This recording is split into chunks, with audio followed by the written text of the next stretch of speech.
4, 5. 1 second.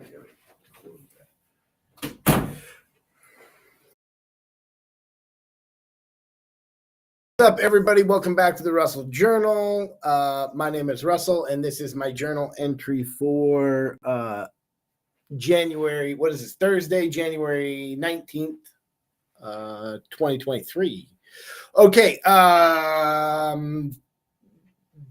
Sorry about not doing a show yesterday. They're doing some construction in my neighborhood and big new apartment complex going on. Took out the internet for the whole area here, so I didn't have internet yesterday. Otherwise, I'd have probably tried to get a hold of you guys and let anybody who watches the show know. So I do apologize about not having a show yesterday. Coming into today,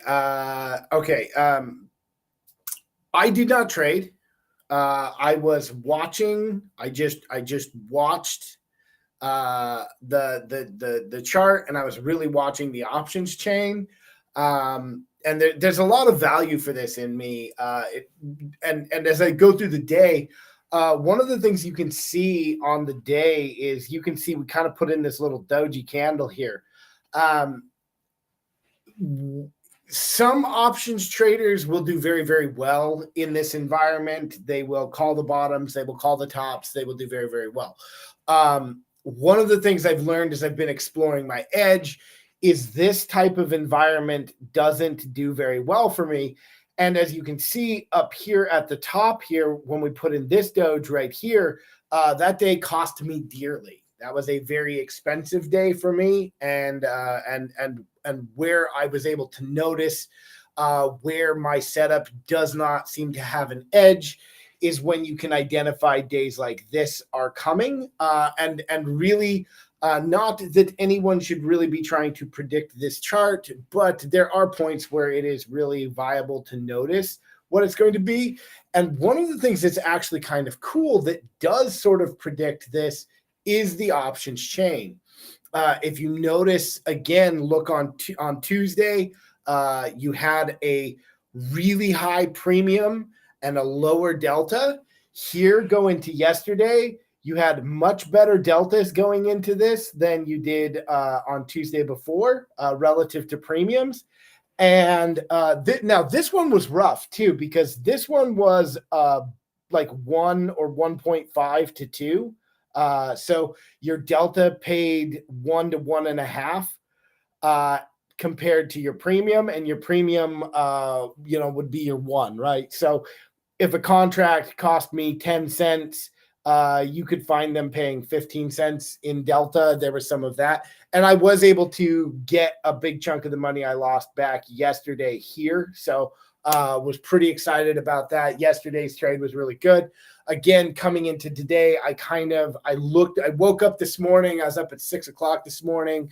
6:30 we opened. I looked at the delta. I looked at the premium, looked at the option chain. I was like, okay, I'm not trading today. And in all fairness, I would have absolutely botched today's trade. One kind of a slower day, it seemed like throughout the thing. Definitely not as aggressive as this day was, but it did seem like a little bit slower day today. And so I'm very happy to have not traded. I made notes as I watched the day unfold, what I would do, why that was wrong, why that wouldn't have worked. And basically it's one of those days where everything I would have tried would not have worked. Now, there's a couple of things that I think are really cool, because this is something that we can look at as far as like a swing trade goes. Not that I'm teaching swing trading or that I'm going to do swing trading. I think that, again, I'm really, my goal for the first 90 trading days of this year is to just collect data, understand the performance edge, or the edge of my setup, understand my performance with that edge. And that I think is really important. So I think learning to watch and wait is important, especially if you're not, because I'm not going to paper trade this. I want to do real money. Real money feels more real to me. I'm able to be much more serious with that. It feels like I'm getting more value for my time. I'm not, and the other thing about real money is I can't reset real money.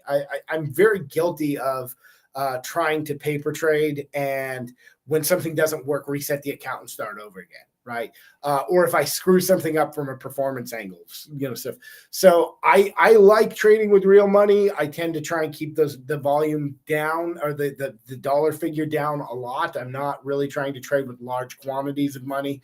And things, but from tracking my performance since the middle of last December, I've been able to notice that, okay, my trade setups have this sort of edge. This is the environment, and I've been able to identify a few things as to where the environment is, where they don't have that edge. Again, other traders have different setups, and they trade a different style. A lot of that has to do with they have a different size account than I do. They have a different broker than I do. They have different rules as far as what they're at. Their financial situation is completely different, right? They can be a little more, they just have, it's just different for them. So for me, now I want to talk really quick about some of the differences. The thing that you're going to find out, and this is one of the things that I really struggle with, is that I have taken options and changed it where I'm just trading options kind of like their share prices. Okay. Like I was penny stock trading. Okay. This is not how most options traders make money. Most options traders will play what's called a spread, where they will buy contracts long and short at the same time. They will sell contracts long and short at the same time, or they will sell contracts long and buy short, or they will sell short and buy long. They play these spreads in price action, and that is so. If you've ever heard me talk about any of the stuff I talk about with the market maker, and you think none of that makes any sense to you, if you understood the concept of these option spreads, a lot of the stuff I've said about how market makers behave, and it's not just market makers, it's also option sellers or options dealers. You have a large number of these guys that play out there. And if you go back to my other show, when I came back on Tuesday, the thing I said is this has become an option seller's market for the most part. You get into these ranges where they tighten the range up in here. They tightened it. It was pretty tight. I know you have a few big days in here, but if you're an option seller trading 0 day to expiration contracts, if you're selling 0 DTEs, you just made money on all of these days, and you only probably lost money on this day, So, and if you hedged your positions correctly, if you sold puts into this day, 0 DTE puts into this day, you probably made money as well. So I really do believe that it is a options traders market. Give me 1 second, guys. I got groceries showing up here.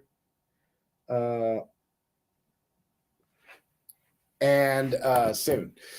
Okay, so again, some of that's just chit chat around what I'm thinking around the market. Now, a couple of things that I want to talk about with my setup that are really kind of cool. Okay, so again, you can see here we lost the embedded reading on the daily chart. You went right back to the 18-day moving average. Okay, I'd like to enter this into evidence as proof that this concept works. Again, this is not something I thought up. This has come from a guy named Ira Epstein.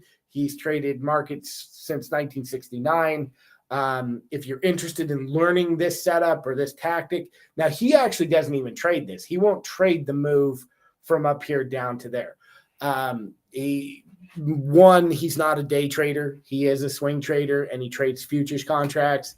So that's Ira and how he works.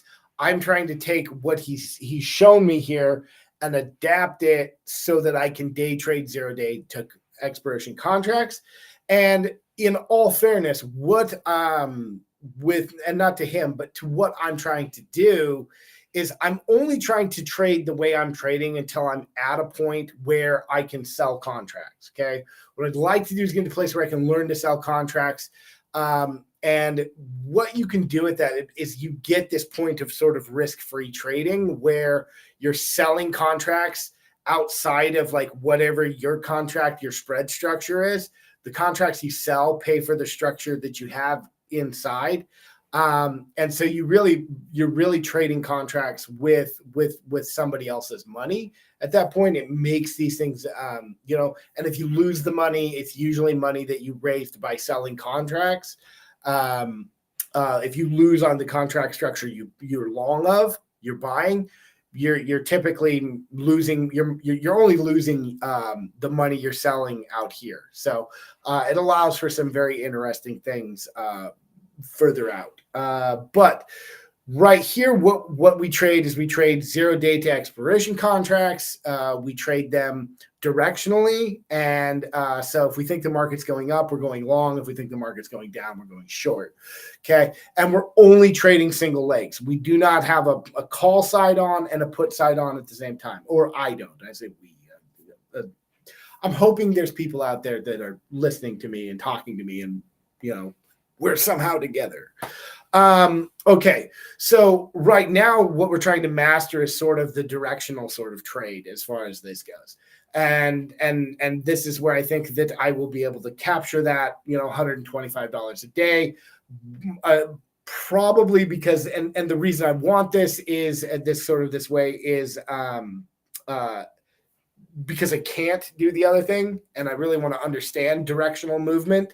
So when I go do the other thing, it will be, I think I can be a lot safer when I begin to put on those different structures. So if you are interested in option structures like options atom, options alpha, shadow trader, there's a ton of really great options teachers out there and guys who have courses and classes that you can take. I've taken many of them myself, been a part of many of these groups and to learn to some degree or another. So anyway, give me 1 second. I think that is my groceries.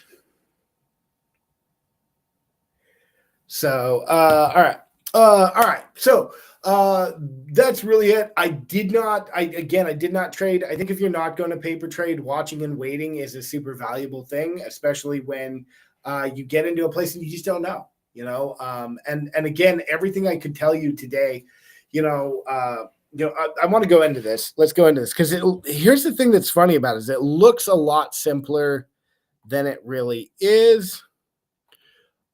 This is what I wanted to go into. I want to go to the 15-minute chart. Okay. I want to make this bigger so I can see it.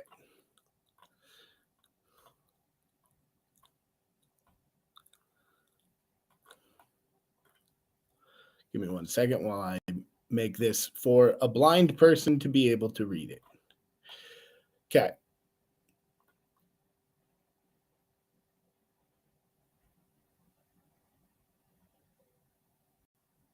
All right, here we go. Okay, so you can see the price action from today. Very interesting price action. Gap down into today. You get the reversal into some type of attempt at a gap fill into the end of the day.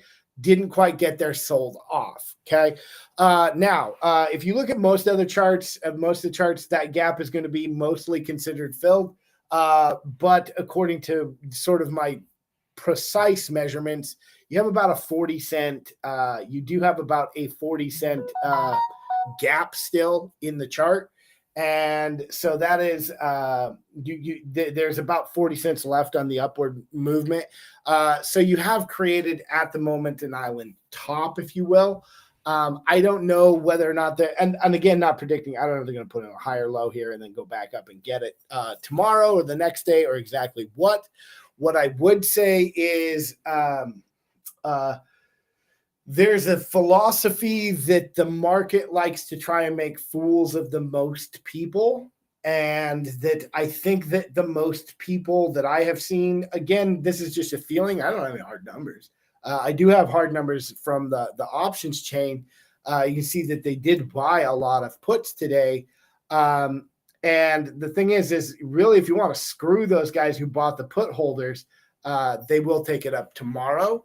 And the reason I say that, the only reason I bring that up is because tomorrow is OpX. So you have the monthly options expiring tomorrow. it's a quote unquote sort of what they call a witching day. Again, we will see whether or not I actually bother to trade tomorrow. I find that typically those days trading op X is dangerous. Again, you will find that and I do have a recorded history of this. Op X weeks tend to have a really messed up delta ratio in them. And the other thing is, and the other thing about it is, really, if you are an option seller, the best thing you can do is figure out where those options are at and try and pin the market where you stand to make the most money on those contracts or keep the most money, and pin it in sort of a flat area against that. So I don't know. Some of the things that are pretty interesting about this, again, going back to the daily chart, if you did go back to the daily chart, you did get a doji candle, but it was off the 18-day moving average. You could be getting ready to put in some type of higher low. So what I would expect, I don't have any expectations, to be honest with you. I have kind of an idea what I think it'll do. I think it'll either bounce against, it'll go up and hit the 200-day moving average, or it'll come down and just pin against the 18-day average and stay there all day. And then at the end of the day, jerk the opposite direction, whether it goes up or down. That's just kind of what I think will happen. Really where I'm taking my cues from right now is the options tree, that options chain. If those deltas are not where I need them to be, then I have no trade edge. The delta right now is really what allows me to have an edge in this market. And so and the other thing too is there's not a lot of really super great catalysts out there tomorrow. We did have an interesting catalyst today. The unemployment did come in at new claims was 190,000, which is just insanely low. Expected was like 214,000.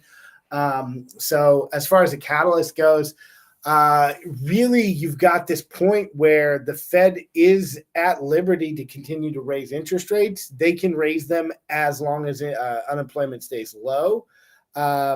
So there's a belief that the Fed doesn't want to see low unemployment. They're wanting to see higher unemployment.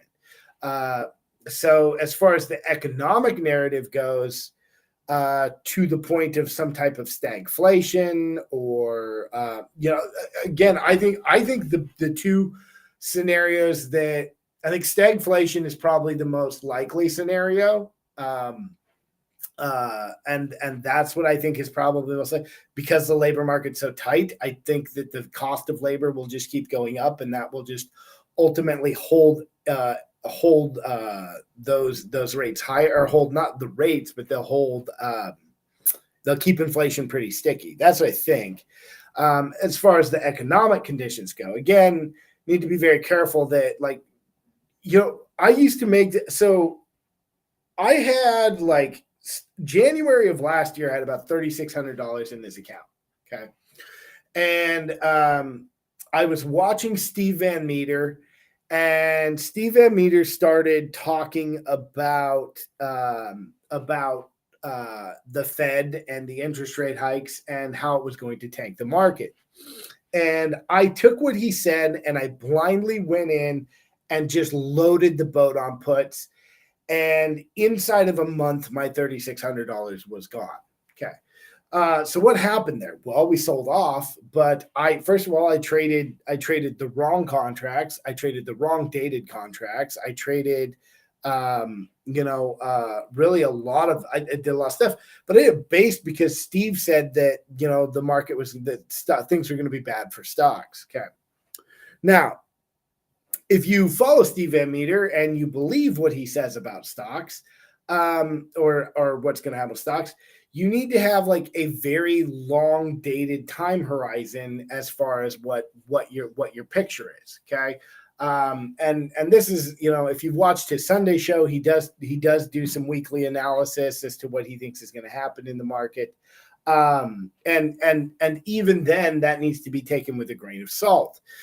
Something I will say about this is economists tend to make really lousy traders. Okay.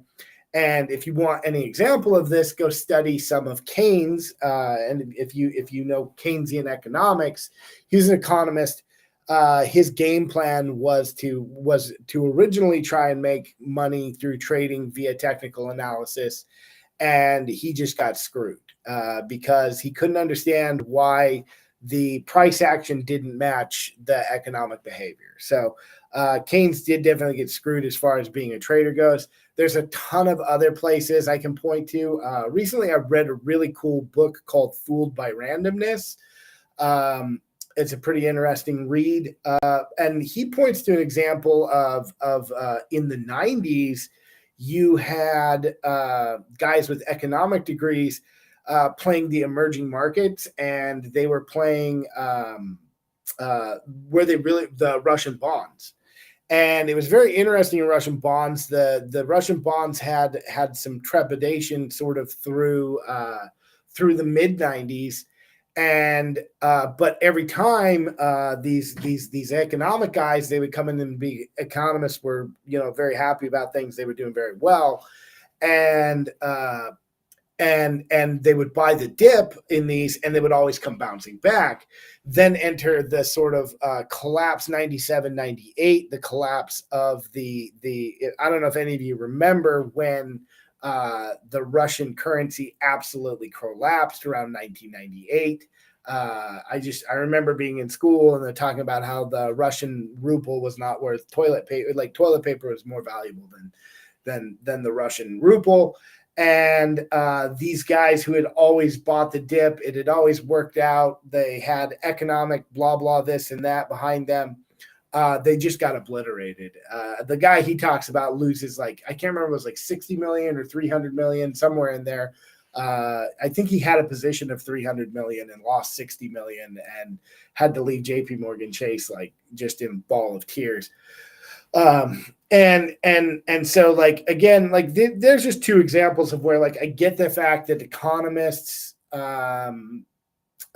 make lousy traders, but I don't think any trader can ignore any type of catalyst. So it's probably why I think we need to talk about the economic position and stuff like that. Low unemployment. Here, this is really where you're in a tough spot because it's not really bullish or bearish, right? It doesn't really devalue in high inflation environment. It doesn't really devalue the value of stocks, right? It means there's money out there to be made. There's people making money. There's, a lot of healthy strength in the economy. The other thing about it is that the other really crazy part of this is that, but it does mean that the Fed is at liberty to keep raising interest rates. And it also means, usually you need to see a spike up in unemployment in order to get inflation to come down. So it also means the Fed's going to continue to raise interest rates, and they may raise them higher than what we expect. That 5.25% or 5.1% that they talked about may not be enough, right? They may have to keep going they may try and keep going until they break the jobs market. So at the same time, we did get some other stuff that's beneficial. If and this is really shitty as far as like the economic conversation goes, is we got the first thing that we really needed, and that was to see earlier this week. The thing we needed to see was retail sales took a massive hit last December. Okay. The way the narrative works around battling inflation is high inflation, raise interest rates, see sales drop. The next thing that we need to see is unemployment rise up, and then you really should begin to see the beginning of inflation abate, right? That's when you should see it go down. You have those steps, they're happening. Retail sales taking, especially during the Christmas season, taking just a bludgeoning, and if you're somebody who's buying this thinking, okay, well, you're getting closer and closer to inflation being fixed and going back into an easier monetary system. If investors are buying based on that, I think it's stupid. Frankly, I actually think it's absolutely retarded. Pardon my language. I know some people don't like to use that word, but I don't mean that in in your special kind of thing. I'm not trying to insult them. What I'm saying is it is compressed. It is slow. It is a slow form of thinking where what you're essentially saying with this is if this market only goes up because interest rates come down, the only thing that makes this valuable is the fact that money is deflated. It has nothing to do, it would then have nothing to do with actual value created within the economy, right? PE ratios and stuff wouldn't matter they have no matter based on actual business performance. You're saying the only thing that makes this worth anything is an easy access to dollars. And that's, again, I think that is a slow form of thinking in the truest sense of the word retard. So and I think that you have a large amount of this economy that has been built based on a depreciating dollar and not built on company sales and productivity and having an actual strong economy. So I think it's stupid. And I think most bears have thought it's stupid. I think if you look at most of the big bear guys, they've thought this has been a dumb thing. They think the only solution to this, however, is I think that most of them think that you look at Peter Schiff, right? A guy like Peter Schiff. And Peter Schiff wants to go to some type of gold standard. And his belief is that the only solution for this is a deflationary economy. I disagree with that. I think a deflationary economy is one where a very few number of people have all of the money, they have all of the gold, and everybody else gets whatever, shavings, whatever dust that is left behind. I don't think that that's a good system. So I believe in a deflationary economy, but I don't believe that this should be based, the value of the S&P 500 should be based on entirely whether or not it's easy to get money or not, or whether it's easy to make money. And that's what I believe. So anyway, that's kind of my 2 cents on the issue. I'm going to wrap this up. Again, no plan for tomorrow. I really want to wake up. I want to see those deltas going back in my favor. If they're not, then I'm not going to trade. And so that's fine. Keep an eye out. I'm going to do my risk report where I talk about the risk. I think I have a better handle on how those deltas affect my risk, and I'll be able to shuffle that into the video that I've been sort of crafting and creating. Anyway, the Russell Journal, written, edited, hosted by me, Russell Liss, produced by Social Media Shows. Our executive producer is Maria Pereza. Give them a check out if you're interested in having somebody help you put together a show like this. And until tomorrow, pretend I said some sort of catchphrase.